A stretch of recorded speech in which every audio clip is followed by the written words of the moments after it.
Olivier Véran, bonjour. Bonjour Jean-Jacques Bourdin. Ministre de la Santé, on a besoin de vous. On a besoin de vos informations. Combien de personnes sont hospitalisées en France souffrant de coronavirus? Le directeur général de la Santé a fait un point presse comme il le fait chaque jour hier soir à 19h et a annoncé qu'il y avait au total 191 personnes diagnostiquées positives pour le coronavirus depuis le mois de janvier et le début de la crise virale. Sur ces 191 personnes, 3 personnes au total sont décédées. Nous n'avons pas la preuve à ce stade que ces personnes soient décédées des causes du coronavirus, mais qu'elles sont décédées porteuses du virus. C'est notamment le cas d'une dame de 89 ans qui était porteuse de pathologie hier. Un certain nombre de patients ont déjà pu quitter l'hôpital guéris et ne sont plus transmissibles pour le virus. Et il reste encore une centaine de patients qui sont hospitalisés. La plupart d'entre eux sont hospitalisés pour être isolés parce qu'ils sont porteurs du virus, et un certain nombre de patients sont hospitalisés avec des symptômes plus ou moins sévères. Il y a encore une dizaine de patients hospitalisés dans des services de réanimation pour des pneumopathies sévères. Bien, la troisième victime était une octogénaire, 89 ans, de Crépy en Valois. Est-ce qu'elle vivait dans un EHPAD ?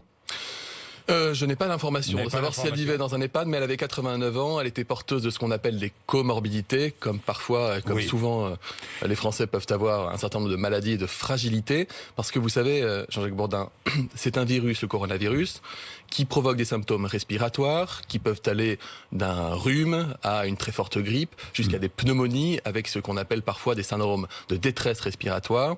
Ce qu'on sait des données qui nous reviennent de l'étranger et des premières données françaises, c'est que le virus, dans près de 80% des cas, il va donner très peu de symptômes, parfois pas de symptômes du tout, ou parfois un syndrome grippal.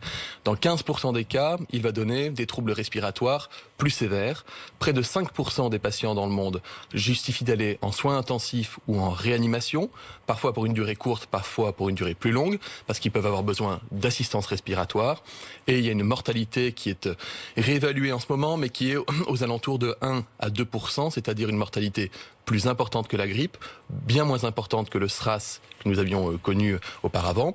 Mais le coronavirus est un virus qui est contagieux, voire très contagieux. C'est pour ça que nous le surveillons comme le lait sur le feu. Très contagieux. Combien de personnes pourraient être touchées en France? Certains avancent des chiffres, des dizaines de milliers, peut-être des centaines de milliers, même plusieurs millions de personnes. Vrai ou faux? C'est un virus, le coronavirus, qui a déjà fait plusieurs vagues d'épidémies dans le monde, mais qui a muté dans sa forme actuelle. C'est pour ça d'ailleurs qu'il y a une très grande vigilance sur toute la planète.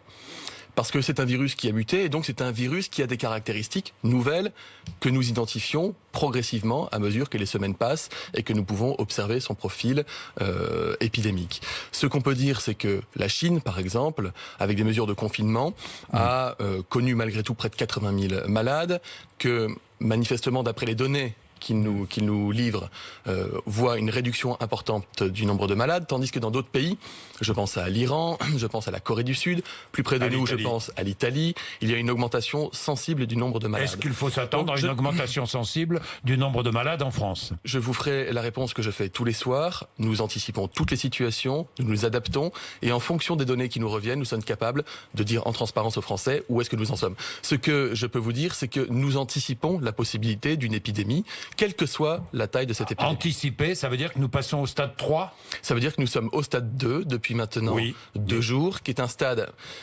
Pardon, Jean-Jacques Bourdin, pour expliquer aux Français. Est-ce que le stade 2, le stade 3, je suis pas sûr que ce soit très clair.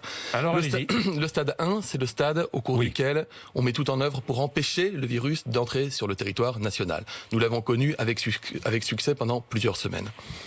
Le stade 2, c'est le stade au cours duquel le virus circule sur le territoire, c'est-à-dire que les gens peuvent se contaminer en France, mais où on a encore ce qu'on appelle des chaînes de contamination, ça veut dire que les patients sont liés les uns aux autres. C'est le cas pour les 3/4 des patients encore aujourd'hui, alors que pour d'autres patients, des enquêtes précises, minutieuses de terrain sont en cours pour essayer de comprendre quelles sont les sources de contamination, les origines de la contamination.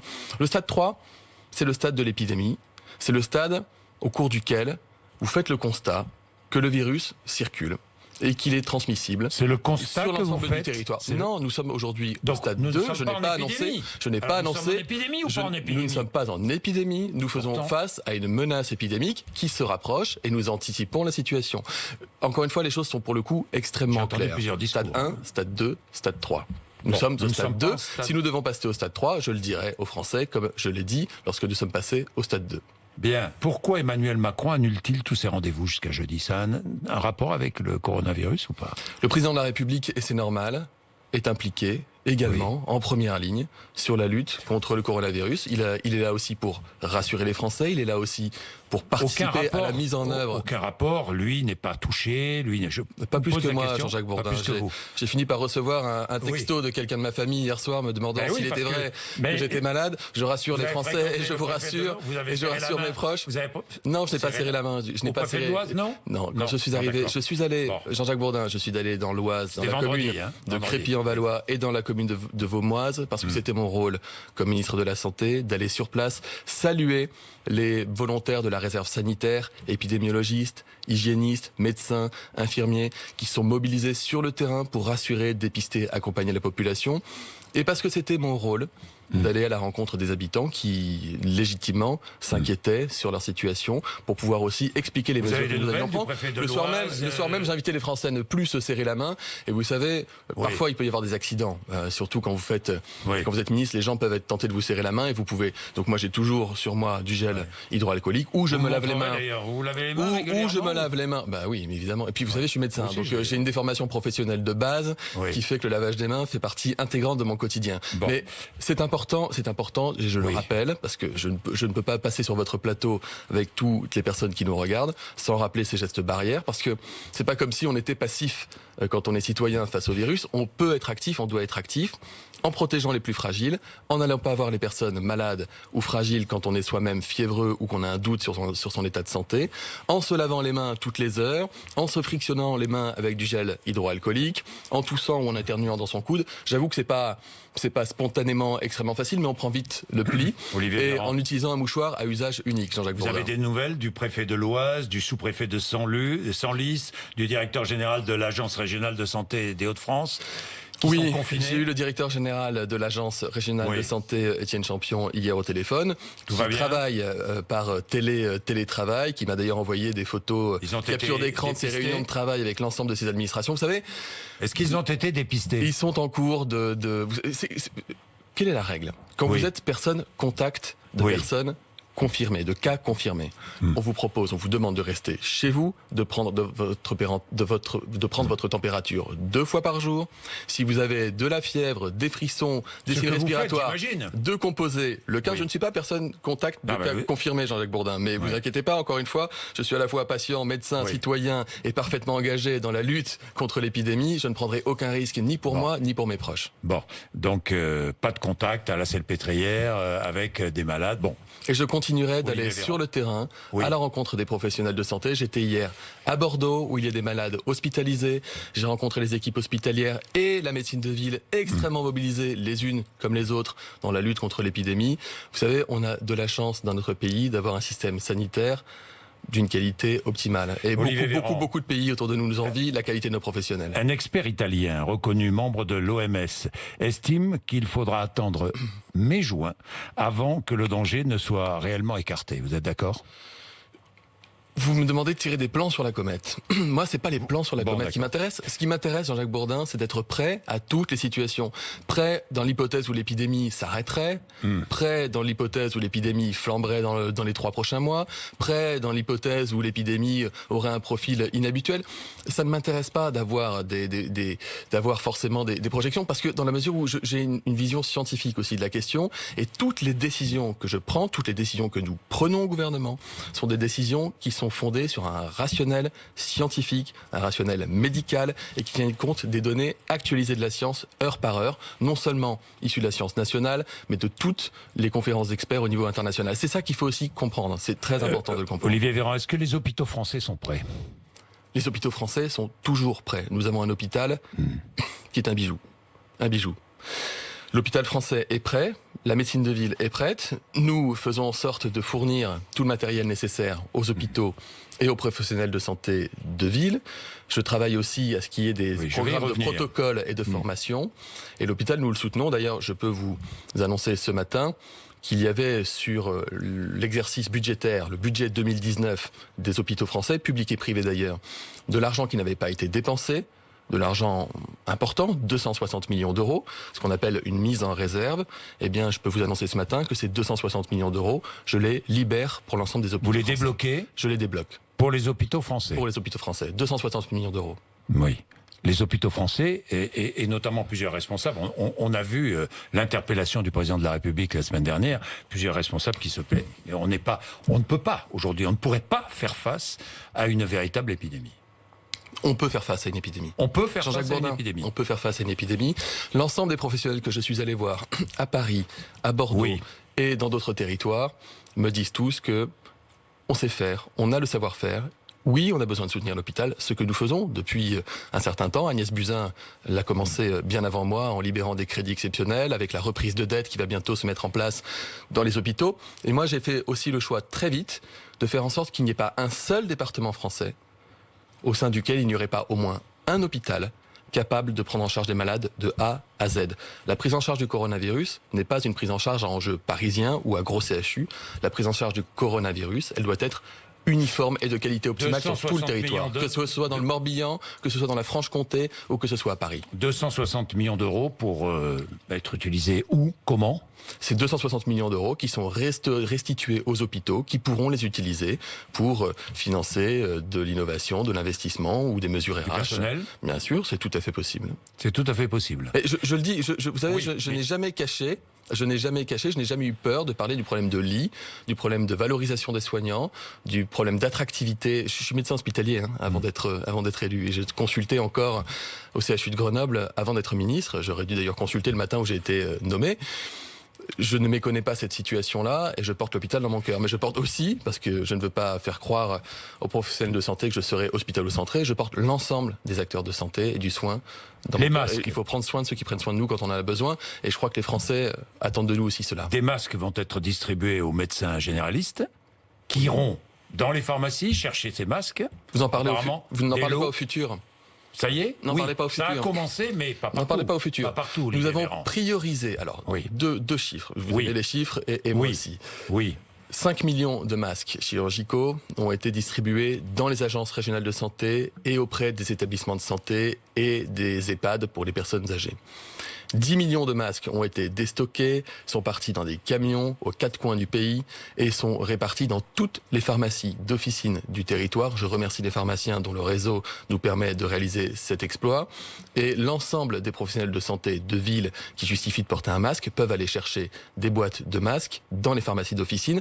Les camions sont arrivés hier en priorité dans l'Oise, parce qu'il ne vous aura pas échappé que l'Oise est en situation particulière, et aux 4 coins de la France aujourd'hui. Et je vous annonce ce matin que je procède à un nouveau déstockage de masques et je le ferai à chaque fois que ce sera nécessaire. Plusieurs millions de masques. Tous les besoins sont évalués en fonction des remontées de terrain. C'est un peu vague. 15 millions dans un premier temps. J'ai déstocké 15 millions. On réfléchit on va déstocker entre 15 et 20 millions de masques qui vont arriver dans les pharmacies d'officine progressivement à mesure que les besoins de masques supplémentaires. À mesure que les besoins se font sentir. Les masques arrivent. Je suis médecin généraliste. Je vais dans une officine. On me donne un lot de 50 masques. Au bout de 2 jours, j'en ai plus. On vous le donne d'ailleurs. Oui, et au bout de 2 jours, j'en ai plus. On vous le donne. Qu'est-ce que je fais? Le stock de masques. Oui, on me le donne. Qu'est-ce que je fais? D'abord, j'y retourne? Non, attendez, oui. Et d'abord, premier message. Premier message. Jean-Jacques, tous les 2 jours. Attendez, oui. Vous le savez très bien. Oui. Le premier risque de manquer de quelque chose dans un pays, c'est quand tout le monde se rue dessus. Bien. Il n'y a pas de pénurie alimentaire.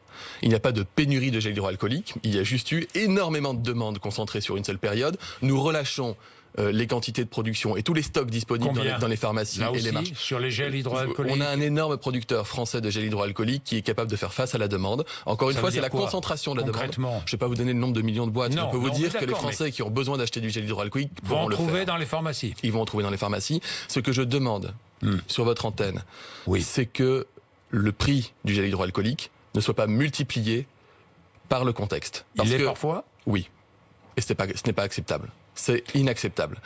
Sur la question des masques, je vous ai dit qu'on en déstocke. Et vous savez, entre 15 et 20 millions. Après l'épisode. Nouveau déstockage. Après la grippe H1N1 de 2011. Dans la semaine, on va déstocker. Après la grippe H1N1 de 2011. Il y a eu une conférence scientifique de sachants, d'acteurs de santé publique, qui s'est réunie et qui ont déterminé quels étaient les besoins en masques de notre pays, par exemple. Tout a été déterminé suite aux épisodes viraux précédents. En 2011, je ne sais pas si vous étiez sur RMC BFM, moi je n'étais pas encore ministre et loin de là. Oui. Un stock d'État de 145 millions de masques chirurgicaux a été constitué et à l'époque, il n'a pas été considéré comme nécessaire d'avoir ce qu'on appelle un stock de masques FFP2. Donc, en arrivant et en faisant face à cette crise virale, nous avons pris toutes les mesures nécessaires. Ma prédécesseur, ma prédécesseur,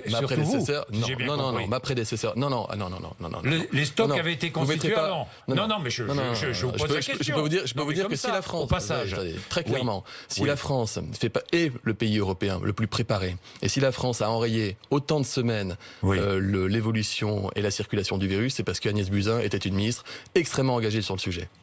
Aucun sujet là-dessus. Bien, les enfants, dites-moi. Parce que il faut prendre des précautions pour les enfants aussi. Mais aller dans une école, hein. Regardez les toilettes, la propreté des toilettes. Il y a du savon dans les écoles ? Il doit y avoir du savon dans les écoles. Il devrait y en avoir. Il devrait y avoir des savons dans les toilettes, Jean-Jacques Bourdin. C'est une école est un service public. Évidemment qu'il faut qu'il y ait du savon. Évidemment qu'il faut qu'il y ait du savon dans les écoles. Et la propreté des toilettes, vous le savez bien, laisse à désirer dans les écoles. Il va falloir absolument qu'on fasse des efforts, non ? Nous en parlons avec le ministre de l'Éducation nationale, Jean-Michel Blanquer, qui est extrêmement attentif au sujet. Vous l'imaginez ? Bon, le droit de retrait. Est-ce que vous comprenez que certains exercent leur droit de retrait dans les transports, par exemple ? Sincèrement. Vous savez, nous adoptons des consignes nationales qui sont toutes justifiées sur un rationnel scientifique, un rationnel médical. Lorsque des personnes doivent être éloignées du travail, lorsque des enfants doivent être éloignés de l'école, lorsque nous encourageons la limitation du déplacement ou des rassemblements, toutes ces décisions sont fondées sur un rationnel scientifique et médical. Tout ce qui sort de ce rationnel et qui sort des recommandations n'est par définition pas soutenu. Donc il faut pouvoir expliquer, il faut pouvoir rassurer, il faut pouvoir informer. Nos doctrines sont capables d'évoluer, vous l'avez vu, puisqu'elles peuvent évoluer jour après jour, non pas au doigt mouillé, mais en fonction justement de la situation sanitaire, territoire par territoire. Nous ajustons, nous adaptons, nous anticipons en permanence. Donc tout ce qui sort de la doctrine nationale, dans le sens où tout ce qui sort des recommandations sanitaires, des recommandations d'experts, ne me semble pas. Le droit de retrait n'est pas justifié. Le droit de retrait n'est pas justifié. Je vous ai répondu. La justification ou non du droit de retrait, c'est pas un ministre qui peut le dire. Le droit de retrait peut s'opérer et ensuite, éventuellement, il peut être décidé de saisir la justice ou de ne pas la saisir, etc. Non, mais attendez, il ne s'agit pas de sanctionner les gens. Il s'agit d'expliquer, de justifier et de dire aux personnes si oui ou non ce droit de retrait peut s'opérer ou non. Je vous le redis, Jean-Jacques Bourdin. Bon. Vous voyez bien. Regardez. Pour que les Français comprennent. Très vite. On va arrêter de parler de cluster parce que les gens ne comprennent pas ce que c'est qu'un cluster. Et je comprends parfaitement. Et en plus, c'est un anglicisme. Dans les zones territoriales, les petits bassins de vie, parfois 2 communes, parfois 5 communes, au sein desquels le virus circule beaucoup. C'est le cas notamment dans l'Oise, c'est le cas dans une partie du Morbihan. Dans ces endroits-là, nous limitons énormément les rassemblements de personnes, nous fermons les écoles, c'est pas une fermeture sèche d'ailleurs, c'est une fermeture qui permet à la réserve sanitaire d'accompagner les familles, de faire du dépistage auprès des enfants, etc., etc. Dans les pourtours, que les parents seront indemnisés, nous encourageons. Qui sont obligés de garder. Tiens, quand une école doit fermer et que les parents doivent garder leurs enfants, la procédure jusqu'à présent, c'était de contacter l'agence régionale de santé. Ils sont saturés d'appels, ils ne peuvent pas répondre en temps réel à toutes les demandes. Cet après-midi, il y aura une procédure qui sera très claire, expliquée à l'ensemble des parents qui sont concernés, qui va passer par une déclaration par l'employeur auprès de l'assurance maladie, ce qui va simplifier et accélérer le processus pour les parents qui sont concernés. Et qui seront donc indemnisés. Je reviens à mes moutons, pardon. Aux alentours de la zone ou de forte circulation du virus, on est amené à limiter un certain nombre de regroupements, de rassemblements. Et puis ensuite, vous avez les zones où le virus n'est pas connu pour circuler, où on est toujours extrêmement attentif. Et là, il y a les règles nationales. C'est interdiction des rassemblements dans des lieux confinés. C'est-à-dire de plus de 5000 personnes. Pour l'instant, pas question d'interdire les matchs de foot, par exemple, de Ligue 1 ou de Ligue 2. À chaque fois qu'il y aura un événement qui regroupe énormément de monde, quelles que soient les conditions, nous aurons une évaluation au cas par cas, en fonction des équipes. C'est-à-dire est-ce qu'elles sont dans des clusters, est-ce qu'elles sont dans les zones où le virus circule ou non. Certains matchs pourraient être annulés. On peut être amené à prendre des décisions d'interruption de match, oui, tout à fait. Pourquoi 5000 personnes, Jean-Jacques Bourdin? Pourquoi 5000 personnes? C'est une question qui nous remonte, je profite d'être chez vous pour répondre. 5000 personnes, Oui, c'est le pourquoi seuil à partir duquel un événement doit être déclaré en préfecture. Tout simplement, en dehors d'épidémie ou pendant l'épidémie. Disneyland Paris, pourquoi est-ce que Disneyland reste ouvert? Alors pourquoi le semi-marathon et pas Disneyland? Ça, c'est aussi une question que j'ai entendue. Oui. Le semi-marathon, 20% des coureurs viennent de l'étranger. Donc on a la condition de brassage, on a le grand rassemblement, et on est beau être à l'extérieur, on est confiné. Vous avez vu le départ d'un semi-marathon? Jean-Jacques Bourdin, vous avez vu le départ d'un semi-marathon et l'arrivée? Quand vous allez courir 20 bornes, vous allez tousser, vous allez parfois cracher, vous allez expectorer, et donc vous allez relarguer du virus. Donc vous avez là des dizaines de milliers de personnes, dont une personne sur 5 vient de l'étranger, et qui vont courir ensemble pendant des heures, se tousser dessus, se cracher dessus. Ce n'était pas raisonnable de le maintenir. Quand vous êtes maintenant dans un stade, par exemple, vous allez être assis dans des tribunes, vous n'avez pas vocation à courir vous-même, à tousser, à cracher. On n'est pas dans un lieu confiné. Au Disneyland Paris, vous allez faire parfois la queue, donc vous avez des queues qui sont à l'extérieur. Donc là, les mesures, les gestes barrières, tousser dans son coude, mouchoir à usage unique, ne pas se toucher la main, etc., s'appliquent évidemment, mais on n'est pas dans un lieu de confinement. Encore une fois, il ne faut pas imaginer que c'est comme ça le ministre dans son bureau qui a dit, tiens, Disneyland, on va dire que c'est bon, le match, on va dire que c'est bon. Toutes les décisions que je prends sont des décisions qui sont fondées sur le rationnel scientifique, validé par les commissions d'experts, à commencer par les autorités de santé publique. C'est important. Enfin, il y a des blouses blanches derrière toutes les décisions que nous prenons. Merci Olivier Véran d'être venu nous voir ce matin, ministre de la Santé. Vous êtes sur RMC et BFM TV, il est 8h55.